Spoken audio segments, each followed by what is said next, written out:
정보들을 엄청나게 제공을 했더라고요. 여러 가지가 이야기가 있는데 그저 첫 번째가 이거였어요.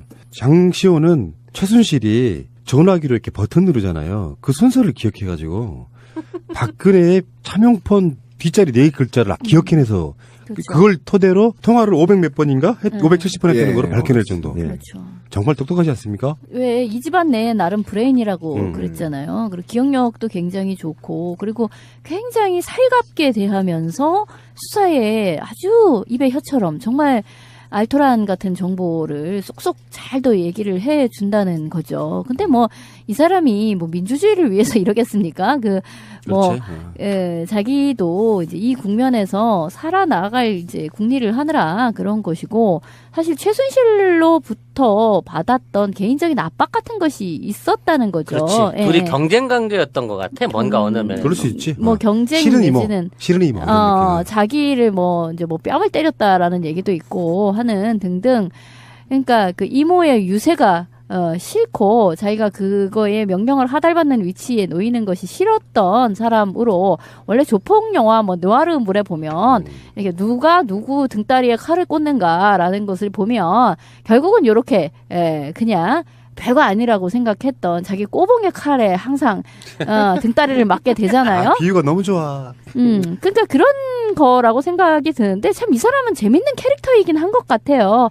그때도 청문회장에서 나왔을 때 저도 보고 싶었습니다. 뭐 이런 식의 대답을 받아친다든가 또 굉장히 차분하고 어떤 정말 무슨 지진이 일어나도 그 속에서 두더지랑 같이 꿀밤을 까먹으면서 살 것 같은 그런 아주 기막힌 그 생존력을 가진 사람이다라는 생각이 들어요. 저는 이제 개인적으로 장시호 개인적으로 같은 조카임에도 불구하고 또는 굉장히 정유라보다도 두뇌가 있음에도 불구하고 최순실 패밀리 내부에서 그 능력을 다 인정받지 못한 거에 대한 어쨌든 질투심이 좀 있다고 보는 것이고 그다음에 그것과 관련해서 이 사람이 지금 특검에서 어쨌든 엄청 많이 도와준 거 아닙니까? 그런데 그것뿐만 아니라 특검과 같이 조사받다가 아이스크림을 먹고 냉장고에 보관해서 다음에 와서 먹을게요라고 이렇게 장난을 치거나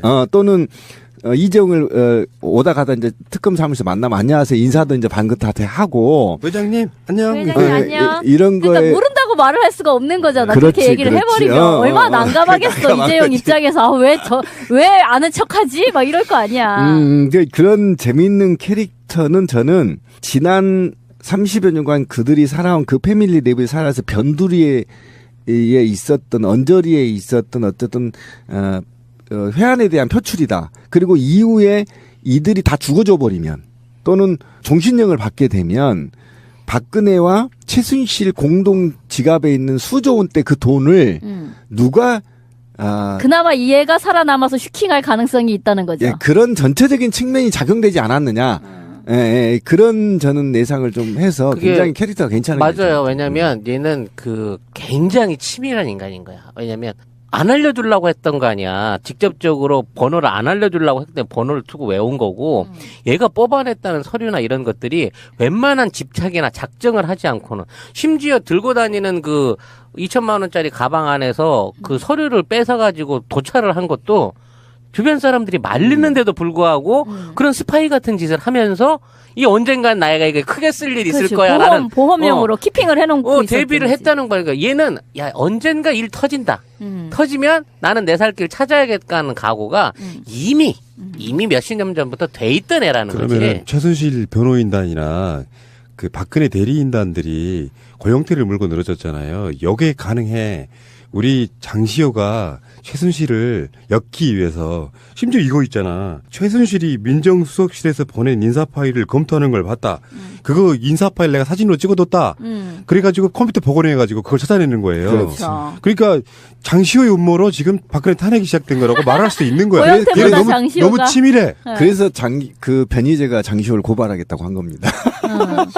뭐 급하게 이모 짐을 쌌는데 그 안에 제2의 태블릿 PC가 있다. 이제 이런 거를 기억을 해낸다든지 하여튼 뭐 열일하고 있는 거죠, 이 그러니까 사람이. 그 국회 청문회를 가보면요, 굉장히 청문회장이 엄숙합니다. 그리고 대한민국에 배울 만큼 배우고 날고 긴다는 놈들, 또는 말로는 먹고 누구한테 안 진다는 놈들이 열 몇 명이 앉아 있는데 그 청문회 나가보면 굉장히 쫄리거든요, 처음에는. 근데 거기 가서 안민석 의원이 얘기하니까 저도 보고 싶었습니다. 이렇게 웃으면서 얘기할 수 있다는 건 내공이 굉장히 강하다는 사람이에요.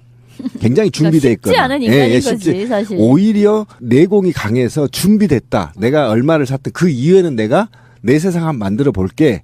또는 내가 지금 너희들이 모르고 있는 그 재화를 내가 한번 독차지할 거야. 이런 의지 없이는 이런 말이 나올 수가 없어요. 그러니까 왠지 얘가 제왕의 반지를 숨겨서 갖고 있는 듯한, 제왕의 반지를 쥐고 있다가, 자, 요거 다 지나가고 나면, 나 지금 골룸으로 보이지? 하다가, 순간적으로 그 반지 끼겠다.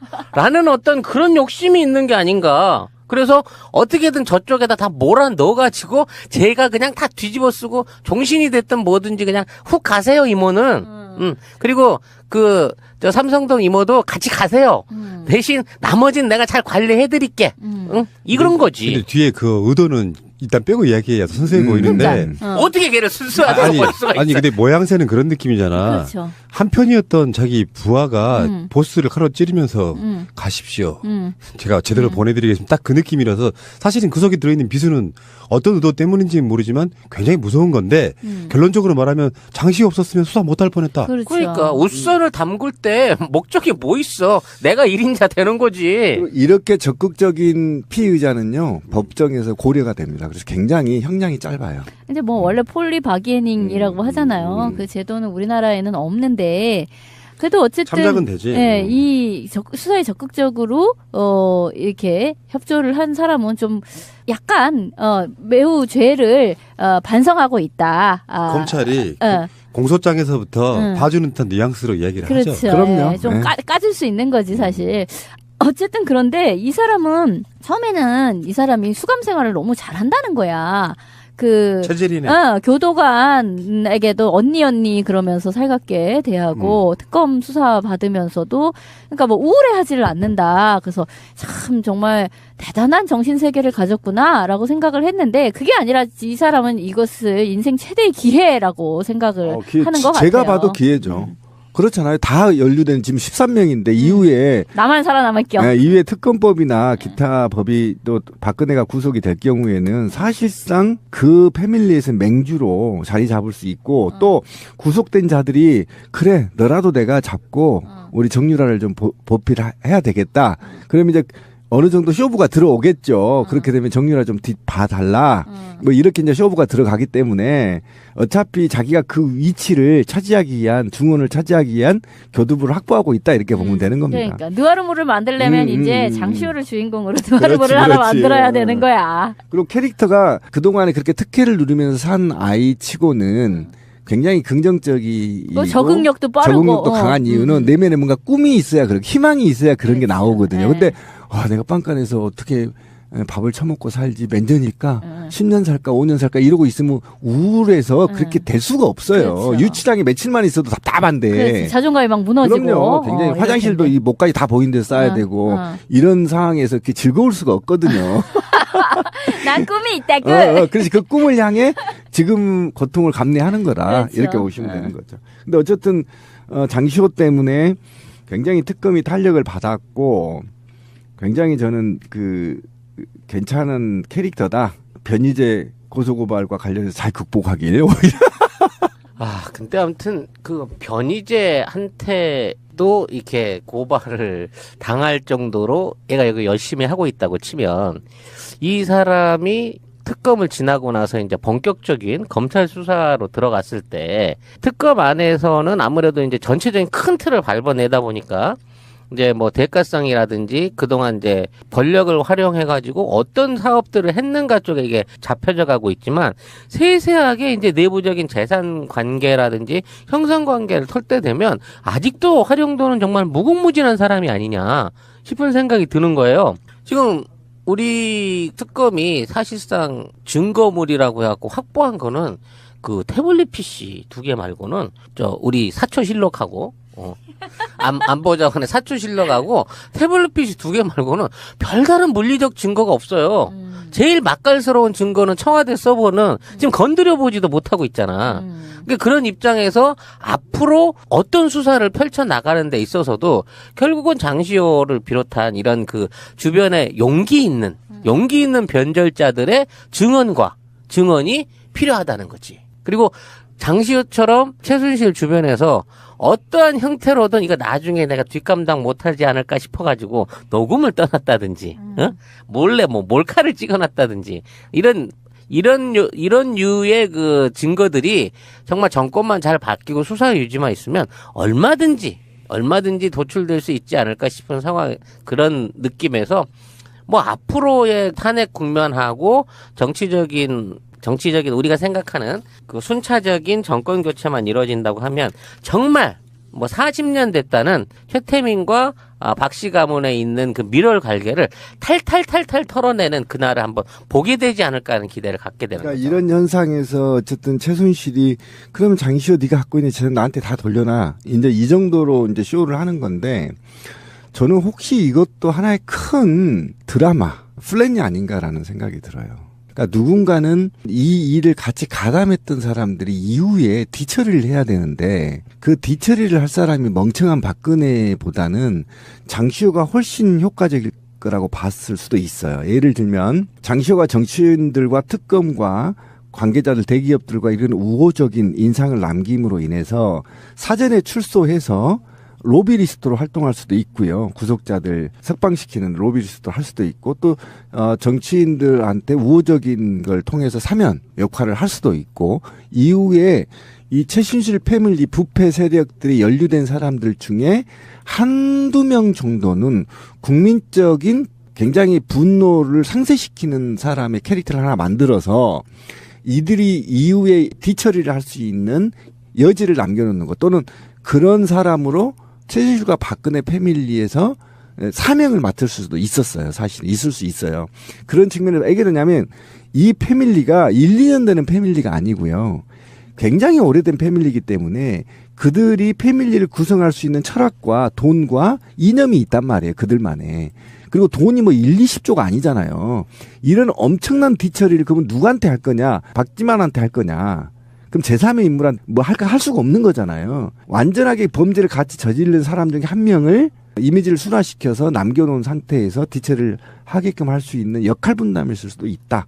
저는 그렇게 또 분석이 가능. 박재홍을 오다 가다 이제 특검 사무실 만나면 안녕하세요 인사도 이제 반긋하게 하고 회장님 안녕. 회장님 안녕. 이런 거에 그러니까 모른다고 말을 할 수가 없는 거잖아. 그렇지, 그렇게 얘기를 그렇지. 해버리면 얼마나 난감하겠어. 이재용 입장에서 왜 아는 척하지? 막 이럴 거 아니야.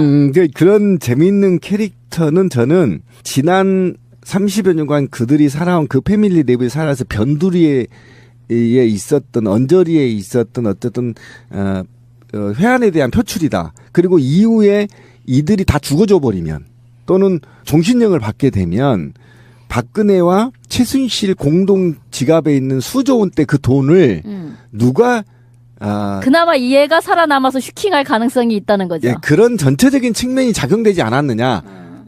그런 저는 예상을 좀 해서 굉장히 캐릭터가 괜찮은 거죠. 맞아요. 왜냐면 얘는 다는 거죠. 그렇지. 둘이 경쟁 관계였던 것 같아. 뭔가 어느 면에. 그럴 수 있지. 경쟁 싫은 이모. 내지는 싫은 이모.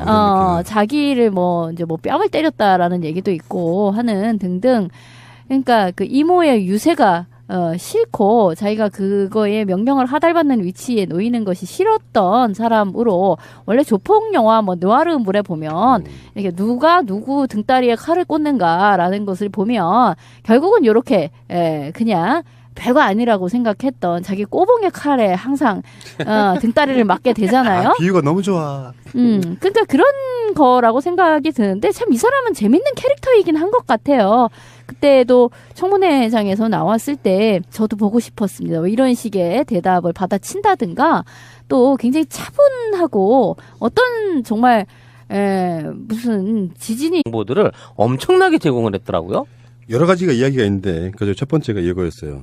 장시호는 최순실이 전화기로 이렇게 버튼 누르잖아요. 그 순서를 기억해가지고 박근혜의 차명폰 뒷자리 4개 글자를 기억해내서 그렇죠. 그걸 토대로 통화를 500 몇 번인가? 570번 했다는 예. 거로 밝혀낼 정도. 예. 그렇죠. 정말 똑똑하지 않습니까? 왜 이 집안 내에 나름 브레인이라고 음. 그랬잖아요. 그리고 기억력도 굉장히 좋고 그리고 굉장히 살갑게 대하면서 수사에 아주 입에 혀처럼 정말 알토란 같은 정보를 쏙쏙 잘도 얘기를 해 준다는 거죠. 근데 뭐 이 사람이 뭐 민주주의를 위해서 이러겠습니까? 그렇지. 자기도 이제 이 국면에서 살아나갈 이제 국리를 하느라 그런 것이고 사실 최순실로부터 받았던 개인적인 압박 같은 것이 있었. 굉장히 치밀한 인간인 거야. 왜냐면 안 알려주려고 했던 거 아니야. 직접적으로 번호를 안 알려주려고 했는데 번호를 두고 외운 거고 얘가 뽑아냈다는 서류나 이런 것들이 웬만한 집착이나 작정을 하지 않고는 심지어 들고 다니는 그 2천만 원짜리 가방 안에서 그 서류를 뺏어가지고 도찰을 한 것도 주변 사람들이 말리는데도 불구하고 그런 스파이 같은 짓을 하면서 이 언젠간 나이가 이게 크게 쓸 일이 있을 그렇죠. 거야라는 보험용으로 키핑을 해놓고 대비를 있었던 거지. 했다는 거야. 그러니까 얘는 야 언젠가 일 터진다. 터지면 나는 내 살 길 찾아야겠다 하는 각오가 이미 몇십 년 전부터 돼 있던 애라는 그러면은 거지. 최순실 변호인단이나 그 박근혜 대리인단들이 고영태를 물고 늘어졌잖아요. 여기에 가능해.